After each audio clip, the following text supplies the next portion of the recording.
The train hissed off behind them, carrying strangers down the line, away from Alder Vale. Tatum exhaled slowly, expelling the odour of cow muck, diesel, and late summer honeysuckle.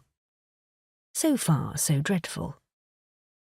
The taxi driver took one look at her Louis Vuitton suitcase, another at the boy's mop of golden curls, and didn't bother to get out and help. Tatum wasn't surprised.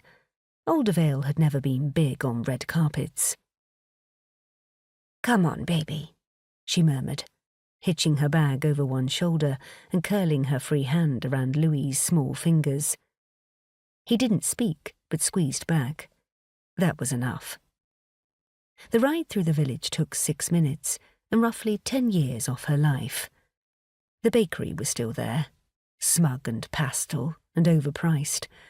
The pub had new signage, but probably still smelled of fried fat and stale gossip.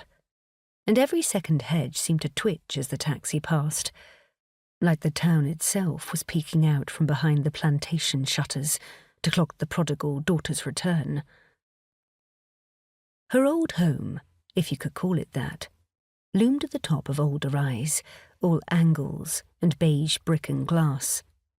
6 bedrooms, 5 bathrooms, 1 unhappy marriage, 3 unhappy but suitably spoiled kids, 2 since she upped and left. Tatum gave the driver a tight smile and handed over cash before he could complain about cards or kids. Then she turned to Louis. "Ready?" He nodded, even though he had no clue what was coming. She didn't knock, and was strangely amused by the fact her old key still worked and they hadn't changed the locks, wanting to keep the trash outside. Inside, the dining room echoed with the clink of cutlery and the low rumble of a Sunday lunch in full, rigid swing. Her timing was perfection. Roast potatoes still hot, plates half filled, her parents mid-bicker over whether 13-year-old Milo was bulking or just demolishing the butter again. She stepped into the archway, like an actress hitting her light. Ta-da! Forks paused in mid-air.